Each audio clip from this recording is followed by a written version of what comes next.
Olá, boa tarde, Brasil. Nosso programa Frente a Frente começa agora. Hoje é sexta-feira. Nossa, passou tão rápido. Fiquei impressionada. Hoje, na nossa programação, vamos receber dois convidados para lá de especiais. O presidente da CUFA do Espírito Santo, a Central Única das Favelas aqui no nosso estado, Gabriel Costa Nadip, e o advogado criminalista Jordan Tomazelli Lemos. Vamos falar sobre denunciação caluniosa por suposto crime sexual. Nossa programação hoje está com assuntos que eu tenho certeza que você não vai se desligar da gente. Eu, Eli Bravin, vou para um breve intervalo e retorno já já. É só o tempo de você pegar seu cafezinho. Voltamos na nossa programação, Brasil. A doença Covid-19 mata. Isso, infelizmente, todos nós já sabemos. Mas a fome, panela vazia, mata também. É sobre essa dura realidade que vamos falar hoje na nossa programação. A realidade de algumas famílias capixabas que vivem a pior dor, que é ver uma criança com fome dentro do seu lar. Mas, enfim, vamos falar de atitudes de amor ao próximo, atos de solidariedade. A CUFA, Central Única das Favelas, é uma organização brasileira reconhecida nacional e internacionalmente nos âmbitos políticos, social, esportivo e cultural, que existe há 20 anos. Recebemos na nossa programação o presidente da CUFA do Espírito Santo, a Central Única das Favelas, aqui no nosso estado, Gabriel Costa Nadip. Boa tarde. Boa tarde, tudo bem, Eli? Tudo bem? Boa tarde para você. Muito obrigado pela sua presença aqui conosco. Eu que agradeço o convite, estou à total disposição, viu? Gabriel, você pode explicar para os nossos ouvintes, por favor, como é realizado o trabalho da CUFA aqui no nosso estado? Perfeito. Antes da pandemia, nós fazíamos ações em diversos setores, né? Nós fazíamos ações também voltadas para a arte, para a cultura, para esporte, geração de renda. Mas quando entra a pandemia, nós percebemos que nós não tínhamos opção a não ser realmente buscar uma forma de amenizar um pouco o sofrimento dessas pessoas, que inclusive eram assistidas, né? Eram as pessoas assistidas pelos nossos projetos. E aí iniciamos essa campanha. Na verdade, essa campanha começou no Brasil inteiro. A CUF está presente aí nas 27 unidades da federação, são mais de 450 municípios, e não foi diferente no Espírito Santo. Tá? Iniciamos o CUFA contra o vírus, focado em realmente arrecadar alimentos, itens de limpeza e higiene pessoal, né, e itens de primeira necessidade para chegar nessas famílias de favela e periferia. Tá? E esse projeto, ele, até 2020, ele conseguiu atender 35 municípios dos 78 aqui do estado. Então, nós fizemos ações aí no noroeste, lá no extremo noroeste, né, do Espírito Santo, fizemos no norte, fizemos no sul e também aqui na Grande Vitória. Todos os dias? Todos os dias, nunca para. Né? Esse é o nosso lema. Domingo a domingo, hoje nós temos aí 4 ações acontecendo, 2 agora de manhã, 2 agora à tarde, e isso acontece de domingo a domingo. Como nós temos uma equipe grande de voluntários, todos estão sempre fazendo o projeto acontecer, que seja buscando doações, que seja fazendo as ações de entrega, que seja fazendo ações de mapeamento dessas famílias. Então, isso realmente nunca para. Isso depende do tipo de ação que a gente vai fazer. Por exemplo, nós temos ações que a gente faz no período noturno.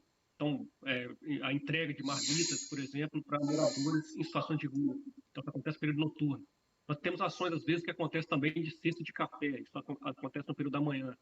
E as cestas básicas, quando são esse tipo de produto, ela acontece em horários diversos. Tá? Não são horários definidos, não. Estava olhando as redes sociais de vocês e vi a campanha Panela Cheia, lançada no último dia 4 desse mês, né? Que foi uma campanha para todo o Brasil. A iniciativa arrecada doações para famílias em contexto de vulnerabilidade durante a pandemia do coronavírus. Quantas famílias, Gabriel, têm sido beneficiadas e quantas famílias estão na extrema pobreza aqui no Espírito Santo? Perfeito. Nós conseguimos fazer uma ação que atendeu, até agora, foram 218 mil pessoas. Tá? Isso dá equivalente a 55 mil famílias que foram alcançadas até agora pelas nossas ações. Porém, a realidade do Estado, quando nós pegamos aí o estudo do IBGE, o último que foi publicado, que também já está desatualizado, né? Nós vamos perceber que lá vai dizer o seguinte: nós temos 900 mil pessoas que vivem na linha de pobreza e nós temos mais de 157 mil pessoas que vivem na linha de extrema pobreza, vivendo com menos de R$ 125. Só que esses dados estão desatualizados, porque, na verdade, existem as pessoas que entraram também nessa faixa, que não estavam antes, e existem as pessoas que o sistema não alcança, ou seja, não consegue nem fazer o levantamento deles. São pessoas que, às vezes, não têm um documento, pessoas que moram em situações de habitação de invasão, por exemplo, né, com risco social, pessoas que não têm lá no seu CEP, não tem endereço de onde mora. Tá? Então, essa realidade realmente é assustadora. E esse projeto Panela Cheia, que você citou, ele é extremamente importante, porque ele é um projeto não da CUFA, é um projeto da Central Única das Favelas, da CUFA, da Instituição Gerando Falcões e da Frente Nacional Antirracista, com apoio da Unesco e também da União SP, que é um grupo de empresários que faz essa campanha também junto a outros empresários. E está buscando arrecadar 2 milhões de cestas básicas para serem distribuídos aí para essas famílias. Dando uma olhadinha no Instagram de vocês, né? Eu vi que foram retirados do restaurante universitário da UFES mais de 110 litros de molhos de pimenta que auxiliaram na criação de marmitas. Uhum. Perfeito. Nós fazemos ações bem diversas. Então, a entrega de cestas básicas também é uma frente de ação que nós fazemos mais forte, mas nós fazemos ações também de entrega de marmitas. Por exemplo, nós tivemos no passado uma parceria com o iFood. Foram 30 dias de marmitas sendo entregues. E nós atendemos aquela comunidade do Romão, em Vitória. Tivemos também 30 dias, né, de parceria com o Senac, né, o Hotel Ilha do Boi, que também atendeu famílias da Serra, de Vila Nova de Colares. E nós temos também as nossas equipes que fazem essas ações, essa preparação de marmita, para chegar até essas pessoas em situação de rua. Tá? Mas também trabalhamos com entrega de roupas, com itens de limpeza, higiene pessoal, fizemos ação de álcool em gel, fizemos a parceria com a Super Gasbras, que foram entregues 2.850 botelhas de gás, né, para a favela. Fizemos ações também com cartão alimentação, de que a gente disponibilizava esse valor por 2 meses, para a mãe ter essa liberdade de ir ao mercado, escolher o item que ela precisa para sua casa, fazer sua compra. Fizemos parceria com a PicPay também, que foram 2 meses, no valor de R$ 120 por mês, 240 total. Enfim, são ações realmente bem diversas que a gente consegue atender. E esse do restaurante universitário, que também às vezes nós temos os parceiros que destinam algumas coisas para a gente. E isso a gente compõe nessas cestas básicas para poder distribuir para as pessoas. Como que esse material chega para vocês? Por exemplo, quando a UFES disponibilizou o molho de pimenta, é alguma empresa que entra em contato com vocês ou alguma organização entra em contato com vocês para que vocês aproveitem aquele material e fazem as marmitas? É assim? Nesse caso, foi a própria UFES, né, a responsável que entrou em contato com a nossa equipe. Então, a gente já fez parcerias no passado, já fizemos algumas retiradas de alimentos, bem no começo da pandemia, em que quando começou a pandemia, que o restaurante universitário fechou, aqueles alimentos também foram destinados para a gente fazer as ações. E aí nós fomos lá e fizemos a retirada. Isso acontece, as pessoas entram em contato por nossa rede social, ou quem nós já temos um outro relacionamento, né, entra em contato diretamente com a gente, comigo, ou com a equipe, com o Luciano Furtado, com a Alexandra Félix, e a gente faz essa retirada. Só um minutinho, Gabriel, para a gente poder dar atenção especial para os nossos ouvintes aqui da nossa Rádio Brasil Som FM. Você acompanha a nossa programação pelo site, meus ouvintes, www.radiobrasilsom.com.br e acompanha toda a nossa programação. A Rádio Brasil Som FM tem conquistado cada vez mais a audiência em todo esse mundo. Por isso, agradecemos a você, ouvinte, que nos dá a honra da sua companhia. Vamos mandar um forte abraço, pessoal, para os nossos ouvintes do estado de São Paulo, Rio de Janeiro, Inclusive, um forte abraço especial a ele, o nosso compositor Adilson Alves. Ele está sempre ligado aqui na nossa programação, sempre manda abraços para a nossa equipe. Ele gosta muito do nosso programa Frente a Frente. E a Marta Campos também, do Rio de Janeiro. Beijo, forte abraço para você também, minha amiga. Já no estado de Minas Gerais, Belo Horizonte, nossa audiência também é super bacana. Um forte abraço para o Paulo Ferreira. Ele entrou em contato comigo pelas redes sociais e disse que acompanha toda sexta-feira, a partir das 2 horas da tarde, o nosso programa. Ele disse que gosta bastante. E a audiência lá em Minas é sensacional, galera. Muito obrigado. Ao pessoal do Ceará, Brasília também, muito obrigado pela audiência de vocês. Continue acompanhando a nossa programação pelo site www.radiobrasilsom.com.br. Lembrando que o nosso programa acontece todas as sextas-feiras, às 2 horas da tarde, e a nossa reprise acontece às 9 horas da manhã, na próxima terça-feira, tá, gente? Obrigada a todos os ouvintes, nota 10. E vamos que vamos. Vamos continuar a nossa entrevista com o presidente da CUFA aqui do estado, Gabriel Costa Nadib. Como que uma família faz para receber ajuda da CUFA, Gabriel? Nós temos algumas formas. Pela grande vitória toda, nós temos equipes nossas, né, o que nós chamamos de base da CUFA. Então, são 28 bases que nós temos da CUFA em toda a Grande Vitória, fora também outros municípios como Linhares, como Cachoeiro e alguns outros. Então, essas lideranças, elas são responsáveis em fazer o mapeamento dessas famílias ao seu entorno.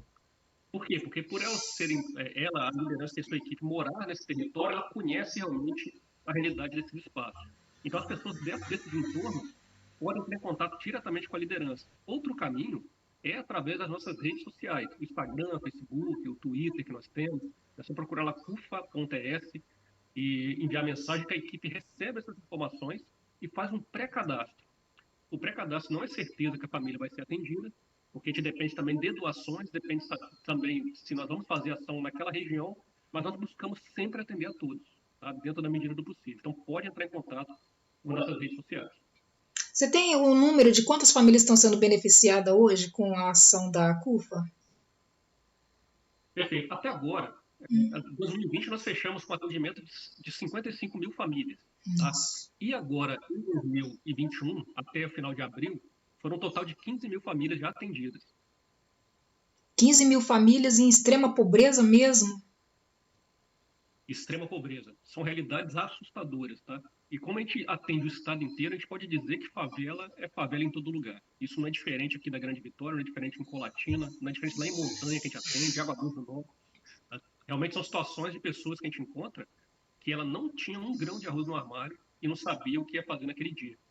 Né? Porque são pessoas que o seu sustento, na maioria das vezes, vinha de modo informal. Era aquele serviço que ela precisava ganhar aquele dinheiro todo dia para poder garantir a alimentação da janta, para conseguir garantir a alimentação do outro dia. Tá? Aí vem a pandemia e ela fica impossibilitada de fazer isso, então é uma situação desoladora. Tá? São 68%, segundo pesquisa do Data Favela, de famílias que não conseguem garantir 2 alimentações completas por dia. Gabriel, quando vocês se deparam nessa situação, como que fica o coração, hein? É muito forte, é muito forte. Temos muitas histórias assim, realmente que abalam, né, mesmo, né? Então a gente precisa manter aí tentar fazer uma blindagem emocional para a gente também não ficar paralisado diante daquelas situações e a gente ter o inverso, né? A gente ter a ação, né, de realmente buscar mudar aquela realidade. Tá? Mas são muitas histórias fortes que a gente tem. Como que essas famílias recebem vocês para poder receber essas doações? A favela, no geral, ela é muito solidária, é muito alegre, é muito ativa, né? E mesmo diante da pandemia, quando nós vamos fazer essas ações, a nossa equipe é muito bem recebida, com um sorriso no rosto. A gente até vai dizer que nós colecionamos sorrisos, né, e histórias bonitas. A gente foca realmente na solução. Então, são pessoas extremamente trabalhadeiras, batalhadoras, são potência. Né? Nós, por exemplo, não dizemos que as pessoas moradoras de favela e periferia são pessoas carentes. Né? Porque para nós não faz sentido um território gigante como nós temos, com talentos na arte, na música, no esporte, né, nos negócios sociais, possam ser carentes. Então, as nossas ações nesses espaços já são muito bem aceitas também, primeiro, porque nós já estávamos lá antes da pandemia, né, nós não chegamos depois. Então, a gente já faz parte dessa realidade, desse contexto. Acelerou para uma situação muito pior, não é isso? Exatamente. Antes da pandemia, a gente já fazia diversas ações, oficinas de formação, né, projetos voltados para a música, por exemplo, como o Morro e Praça, que era um projeto que nós fazíamos com os talentos daquelas favelas, seja na música, na dança, no teatro. E aí, de repente, a gente tem que suspender tudo isso e focar nas ações sociais. Né? As ações sociais, ela apenas é um braço daquilo que nós fazíamos. Mas agora, na pandemia, está sendo o nosso foco quase 100%. Quem deseja fazer parte, ser voluntário, como é que faz, Gabriel?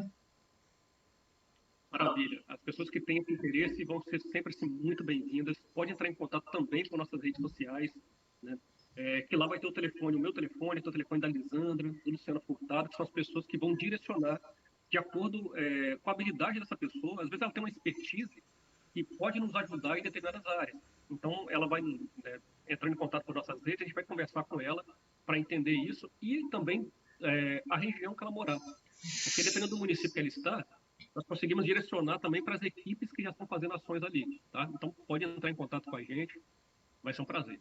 Entramos no outono, então, daqui a pouco é inverno, vocês também estão arrecadando roupinhas de frio? Estamos sim. Tá? Inclusive, ontem mesmo, uma doadora que fez uma doação, está fazendo uma doação mensal, já informou, né? Dessa vez eu vou inverter, vou modificar, né? A minha doação, ao invés de ser em alimentos, cestas básicas, vou também direcionar para essas roupinhas para bebês, né? E crianças pequenas. Tá? Então, Sim. assim, é um item extremamente essencial. Vocês vão entrar numa campanha agora, a partir do outono? O que nós fizemos? Nós não chegamos a abrir uma campanha na rede social, mas nós mandamos esse pedido para alguns parceiros que já estavam nos ajudando. Tá? E como a gente consegue, às vezes, ir construindo um relacionamento também com alguns doadores e doadoras, às vezes nos perguntam, para esse mês, qual está sendo a necessidade maior? E a gente, às vezes, direciona, estou precisando de itens voltados para bebê, né, itens voltados para mães grávidas, itens voltados para idosos. Então, isso facilita. Então, a gente, por atender esse leque grande, a gente consegue também ir direcionando algumas doações, né? Mais uma paradinha na nossa entrevista, porque agora é hora da gente mandar um forte abraço e um beijão para os nossos ouvintes que acompanham o nosso programa Frente a Frente. Forte abraço para o pessoal de Viana, Cariacica, minha terra amada. Inclusive eu moro em Cariacica há muitos anos, é um município que eu tenho muito respeito. Domingos Martins, é para mim uma das cidades mais lindas que tem. Domingos Martins é muito bom, o frio lá é maravilhoso. Vamos aproveitar também e mandar um abraço, minha gente, para as Três Santas, os municípios de Santa Maria de Jetibá, Santa Leopoldina e Santa Teresa. Tudo de bom. Eu já estou até com saudade desses municípios. Eu já estive lá várias vezes, fui muito bem recebida pelos palmeiranos, que tiveram uma excelente recepção comigo e com a minha família.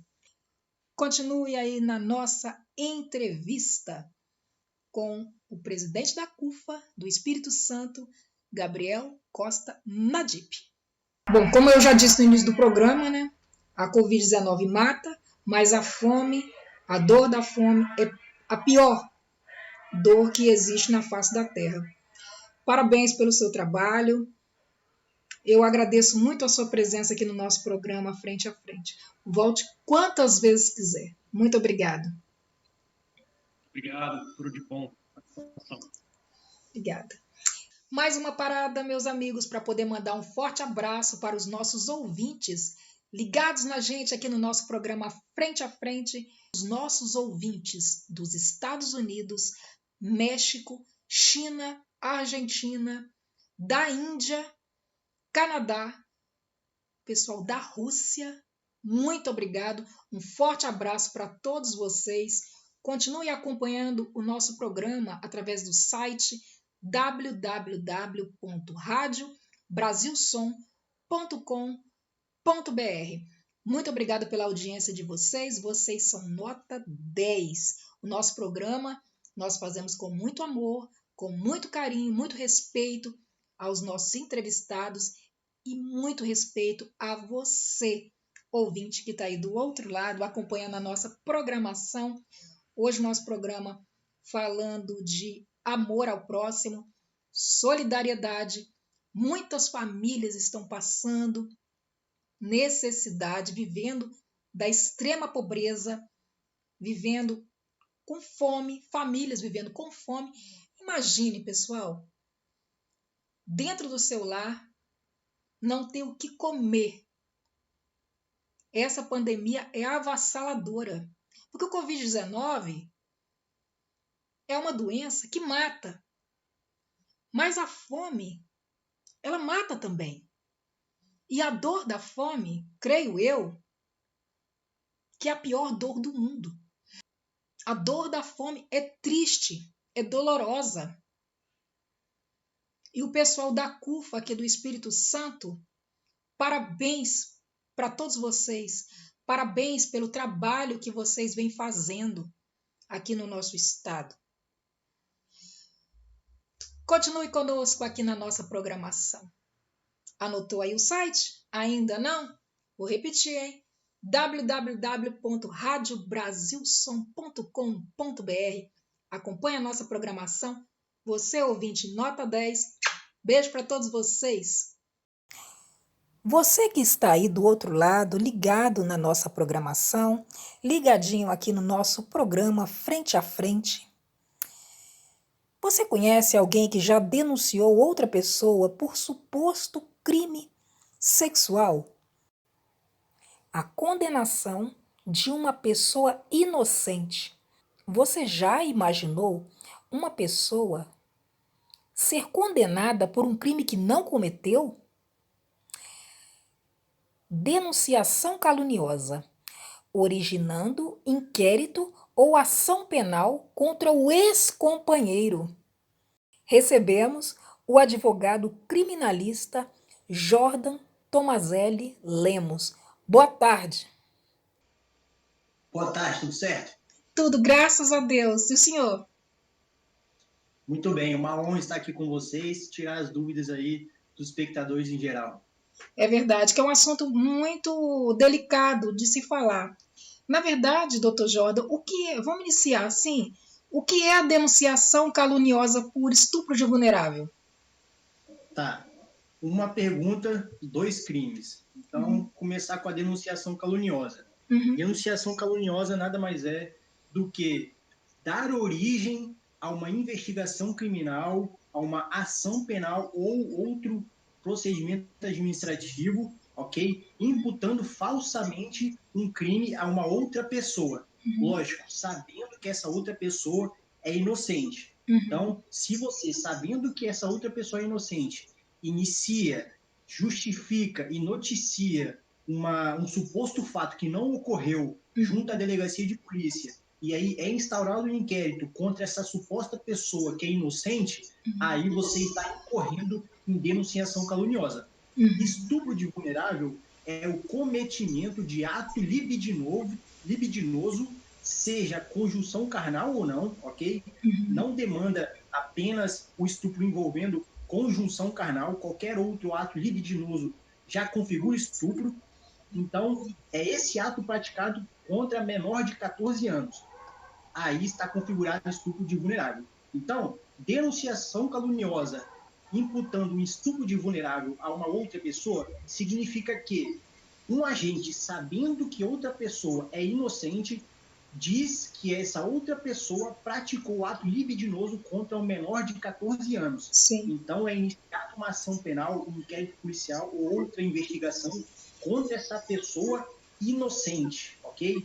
A partir desse momento, a pessoa que narrou esse suposto fato em delegacia, Ministério Público ou tudo mais, está praticando o ato de denunciação caluniosa. É porque é um crime, na verdade, que é muito junto com o outro, né? A denunciação com estupro de vulnerável. Por exemplo, assim, o casal está se separando. Aí, geralmente, tem aquela briga pela guarda do filho, né? Vamos supor, a mãe vai numa delegacia e denuncia esse ex-marido por estupro de vulnerável, porque ela quer a guarda da criança. O pai, por exemplo, vai preso. É realizado o exame na criança, né, nesse caso, e há a condenação. Há uma indenização para a pessoa que foi presa? Bom, considerando que houve um exame, não detectou nada, e aí chegou ao final do processo, e essa pessoa que teria sido presa injustamente, digamos que ela respondeu ao processo preso, prisão preventiva. Se isso aconteceu e ao final ela é inocentada, aí sim caberia uma indenização, mas aí ele teria que buscar essa indenização em face da pessoa que denunciou falsamente esse crime, né? Teria que pedir indenização e recorrer à justiça em face da pessoa que praticou o crime de denunciação caluniosa. O que temos que deixar claro é que não necessariamente o exame deu negativo quer dizer que a pessoa vai ser inocentada. Por quê? De estupro, como eu falei anteriormente, ele pode ou não ter conjunção carnal. Então, outros atos libidinosos que não tenham configurado conjunção carnal, ainda assim podem ser configurados estupro. E aí, isso não seria detectado em algum exame, né? Seria situações externas que certamente deixariam marcas na criança, mas que não seriam detectadas. E aí seria uma questão mais de prova testemunhal. Agora, em uma denunciação caluniosa, né, em que a mãe, para prejudicar o pai, sabendo que o pai é inocente, a mãe diz que o pai praticou atos libidinosos com a criança, que não a conjunção carnal, e aí realmente não teria como detectar em exame, então a prova vai ser toda testemunhal, e também a defesa desse pai inocente seria basicamente testemunhal, que é como funciona aqui no Brasil. Por que eu digo tanto prova testemunhal? Tanto para condenação quanto para absolvição, ok? Por quê? Porque em crimes de estupro, normalmente, o que se vê nos tribunais é que esses crimes são praticados na clandestinidade. Isso significa que são praticados na ausência de qualquer terceiro, ainda mais estupro de vulnerável, ou seja, envolvendo crianças ali sob os cuidados dos pais, enfim, ou de outras pessoas. Normalmente, são praticados na ausência de qualquer outro supervisor. Então, quando a criança depois, se realmente ela foi vítima de estupro de vulnerável, quando ela comunica um tio ou a mãe de que foi vítima ou alguma coisa aconteceu, não existe uma testemunha presencial além da própria vítima. Então, provas testemunhais, uma equipe multidisciplinar, né, acompanhada de psicólogo, assistente social e outros especialistas, irão atender essa criança, irão fazer uma oitiva qualificada dessa criança e conseguirão trazer conclusões para identificar se realmente houve alguma violação à dignidade sexual dessa criança ou não. Entendi. Nesse caso, a pessoa que criou a denúncia falsa, cabe prisão, doutor? Denunciação caluniosa é uma pena prevista de 2 a 8 anos, tá? No Código Penal, no artigo 339, está previsto esse crime, pena de 2 a 8. Então, digamos que essa pessoa respondeu a todo o processo em liberdade, tá? Essa pessoa foi acusada formalmente pelo Ministério Público de ter dado causa a uma ação penal por imputar falsamente um crime a outra pessoa. Ou seja, o Ministério Público denunciou essa pessoa por crime de denunciação caluniosa. Sim. Então, ela responde a todo o processo em liberdade. Se for o caso, chegando ao final do processo e ela sendo condenada, ela pode pegar uma pena de 2 a 8 anos. No Brasil, penas até 4 anos, o regime de cumprimento de pena é o aberto. Ou seja, na prática, não dá prisão para essa pessoa. Se ela pegar acima de 4 anos e inferior a 8 anos, regime semiaberto. Aí sim ela poderia, a partir da condenação, ser levada até a unidade prisional para cumprir essa pena. Penas acima de 8 anos no Brasil, regime fechado. Tá? É uma diferenciação aí do Código Penal, mas nesse caso específico da pessoa eventualmente condenada num crime de denunciação caluniosa, dificilmente, pelo que a gente vê nos tribunais, dificilmente ela pegaria uma pena superior a 4 anos. E explico. Isso acontece porque normalmente as penas partem do mínimo previsto em lei e aí, de acordo com algumas circunstâncias analisadas na dosimetria da pena, na hora que o juiz vai analisar, né, esse intervalo aí de 2 a 8 anos, ele vai subindo a pena. Então, normalmente fica próximo ao mínimo legal. Então, por isso que eu digo que dificilmente superaria 4 anos, então dificilmente ela ingressaria no regime semiaberto de cumprimento de pena.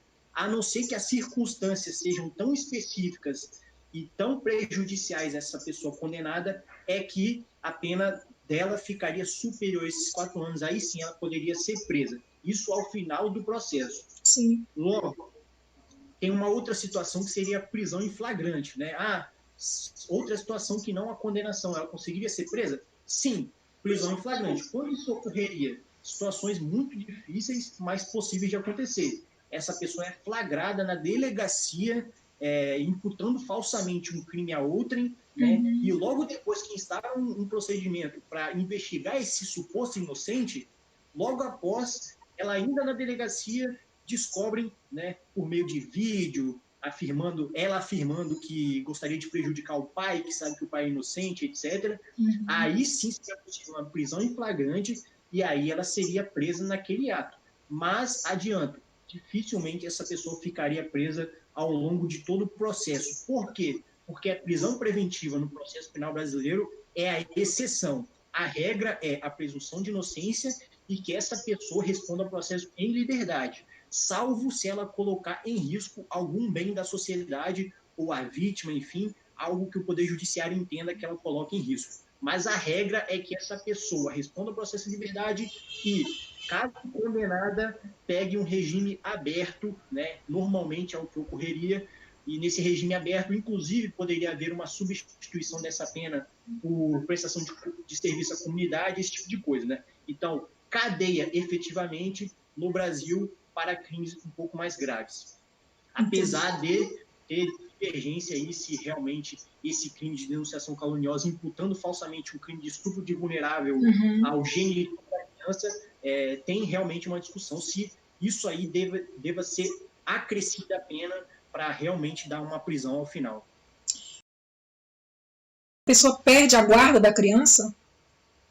Então, para falar sobre esse tema, a gente tem que tratar um pouco da lei de alienação parental. Essa lei veio em 2010, ela diz basicamente o seguinte: a alienação parental seria o ato do genitor ou então algum outro responsável pela criança, avô, avó, algum ato que abale o psicológico dessa criança ou que vise afastar outro responsável por essa criança da própria criança. Então, uma situação hipotética em que a mãe imputa falsamente um crime de estupro de vulnerável ao pai, né? Ou seja, sabendo que o pai é inocente.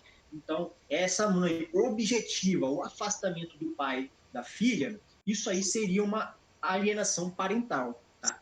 Enquadrado na alienação parental, isso chegando ao Poder Judiciário, chegando a um juiz que atua na vara de família, esse juiz, a partir do momento que ele ouve o Ministério Público, que atua ali na defesa dessa criança, né? Olhando os interesses da criança, então, a partir do momento que ele ouve o Ministério Público, esse juiz pode sim tomar algumas medidas para que essa criança fique resguardada, já que o psicológico pode estar abalado, e também algumas medidas para acrescer ou retornar o contato desse pai que realmente é inocente, né, para retornar o contato desse pai com a criança. Então, pode chamar aí atendimento multidisciplinar para aproximar os dois novamente, esse tipo de coisa. E outra medida que esse juiz pode tomar é para resguardar a criança e o pai que é vítima dessa alienação parental, pode também afastar esse autor da alienação parental. No nosso caso hipotético aqui, a mãe que está imputando falsamente o crime ao pai, né? Então, o juiz poderia, dentre os poderes, suspender a guarda que esse alienador tem sobre a criança. Ele poderia também inverter o domicílio da criança se está com a mãe e essa mãe está praticando alienação parental. Ele poderia inverter e o domicílio ficar na residência do pai. Ele poderia, se a guarda é compartilhada, ele poderia momentaneamente deixar a guarda unilateral, para que apenas um dos pais, no caso o pai que é vítima dessa alienação parental, ficar responsável pela criança, e se a guarda é unilateral para essa mãe que é responsável pela alienação parental, pode ser que o juiz ele deixe a guarda a partir de agora como guarda compartilhada ou transfira imediatamente para o pai. Tá? Sim. Isso vai depender das circunstâncias do caso concreto. Pode chegar ao final dessa ação judicial na vara de família e o juiz deixar definitivamente a guarda da criança só com o pai. Então, a resposta à sua pergunta é sim, pode perder a guarda da criança, a depender do caso concreto. É gravíssimo, né? Isso. Essa é a consequência em âmbito do direito de família, a consequência civil, porque existe ainda a consequência criminal. Né? Se o juiz identificar ele que há indícios de denunciação caluniosa, ele vai remeter o processo para o Ministério Público, para a Polícia Civil, para eles apurarem eventual crime, e aí depois é o prosseguimento na esfera criminal. Então tem as consequências criminais além da consequência civil. É porque isso muito acontece com a questão da separação do casal e todo mundo quer a criança. Sim, exatamente. É um problema que quem fica no meio ali, que é a criança, que acaba sofrendo isso aí. É isso que eu ia te perguntar, se a criança ela tem algum amparo pela lei, porque nessa confusão toda, a criança sofre demais. Existe algum amparo? Então, o amparo vem da própria lei de alienação parental. E aí é justamente o poder que esse juiz tem para cessar essa alienação parental é que visa resguardar a criança. Então, dentre esses poderes, tem o chamamento da equipe multidisciplinar, então, com psicólogo e tudo mais. Isso visa reaproximar a criança do pai que teria sido prejudicado pelo alienador, né? Pela mãe ou pelo pai que está, digamos assim, abalando o psicológico dessa criança, está criando situações visando afastar um outro responsável por essa criança. Então, a própria lei prevê aí situações em que visem cessar atitudes desse alienador, reaproximar essa criança com o pai que foi, ou mãe que foi vitimado, ou avó, ou avô, ou algum outro responsável, tá? E também conversas, acompanhamento de equipe multidisciplinar para que essa criança possa desenvolver aí e não criar nenhuma sequela psicológica nela a partir dessa briga aí entre Exatamente. O pai se encontra preso. Essa criança ela tem o direito de ver o pai? Normalmente, a partir do momento que o juiz decreta a prisão de alguém que é suspeito de praticar crime contra a dignidade sexual dos seus próprios filhos, né? Então, alguém estar preso suspeito, né? Lógico, não está condenado ainda, a gente está tratando aqui de uma hipótese de prisão preventiva, ele é suspeito de praticar atos libidinosos contra os próprios filhos. Normalmente, quando o juiz decreta a prisão preventiva, ele ainda decreta algumas outras cautelares, justamente para resguardar as vítimas, né? As possíveis vítimas. Que cautelares são essas? Primeiramente, né, não vou falar 100% dos casos, porque existem diferenças aí a depender do entendimento do juiz, mas normalmente ele vai cessar o poder familiar desse pai com essa criança e vai determinar que a criança, na verdade, que o pai não possa se aproximar da criança durante esse período em que ele está preso. Então, já ficaria a unidade prisional ciente de que eventual visita que esse interno for receber na unidade prisional não poderia estar acompanhado desse filho ou dessa filha. Né? E isso também acontece com outros crimes. Tá? Se a gente pegar o exemplo da violência doméstica, em muitos casos, vítimas de violência doméstica querem reatar com os seus supostos agressores, e aí esses supostos agressores estão na unidade prisional, né? E num ciclo de violência, essas vítimas, elas se veem na necessidade de visitarem e de ter um contato novamente com esses supostos agressores e tentam fazer o cadastro para a visita, né? E aí a unidade prisional, ciente dessa situação, né, no cadastro de todo preso, já tem a identificação do suposto crime praticado e da suposta vítima. Então, a unidade prisional ele já impede que essa suposta vítima possa visitar né? Agora, na pandemia, a visita tinha sido suspensa, estava a questão da ligação, então o cadastro de vítimas, de autores de violência doméstica, isso era impedido. Da mesma forma, vítimas, supostas vítimas de estupro de vulnerável, né? Então, a visitação normalmente não ocorre. Como provar a inocência da vítima, doutor? Bom, inocência da vítima no caso aqui de estupro de vulnerável, correto? Isso, correto. Então, digamos que esse genitor ou genitora, tá? A mãe também pode ser acusada de estupro de vulnerável. Uhum. Como eu disse anteriormente, atos libidinosos não demandam necessariamente a conjunção carnal. Então, o pai ou a mãe que é vítima dessa denunciação caluniosa, basicamente vai depender do caso concreto, mas como eu falei, a prova testemunhal seria o caminho que a maioria vai utilizar. Por quê? Dificilmente você vai ter um vídeo falando, né, e esse autor da denunciação caluniosa confessando que imputou falsamente um crime ao outro genitor, né? Dificilmente isso vai acontecer. Então, normalmente, você vai trazer ao processo testemunhas indicando que como era o seu comportamento perante esse filho, tá? Testemunhas talvez indicando que havia um dissenso entre os pais e que esse pai que imputou falsamente o crime ao outro genitor, ele tinha intenções de prejudicar esse outro genitor, que ele já vinha dizendo que de qualquer forma ele ia querer prejudicar, que queria afastar a criança desse pai. Testemunhas para indicar que a pessoa não teria condições de praticar um crime daquela espécie, que seria o crime contra a dignidade sexual, né? Eventualmente, alguma pessoa que trabalha na residência para alegar que a criança nunca ficava sozinha, pelo menos no período que ela trabalhava ali. Então, depende das circunstâncias, mas basicamente vai ser a prova testemunhal que vai indicar aí a testemunha a inocência da pessoa. Por quê? Porque, como eu falei anteriormente, laudo de lesões corporais, a questão do exame, né, o corpo de delito a ser feito pela equipe pericial da Polícia Civil, dificilmente isso por si só inocentaria alguém acusado de estupro de vulnerável, justamente porque seriam condições, seriam atos libidinosos que não necessariamente a conjunção carnal.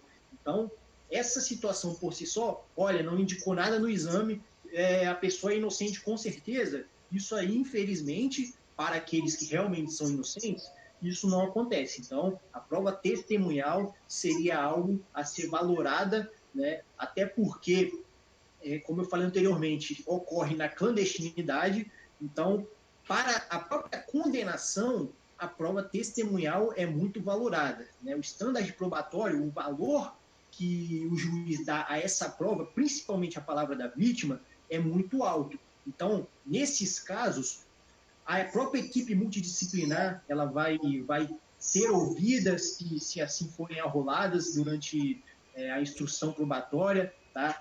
Se o pai tiver condições, né, e tiver assistido por alguém que oriente ele nesse sentido, ele pode contratar ele mesmo uma equipe multidisciplinar para tentar avaliar os elementos externos do próprio processo, né, para fazer, digamos assim, uma análise aprofundada, uma análise psicológica das declarações que já foram feitas, eventualmente declarações gravadas, né, em audiovisual. Enfim, vai depender aí da criatividade do defensor, vai depender aí das circunstâncias concretas para saber realmente qual caminho tomar para realmente provar essa inocência.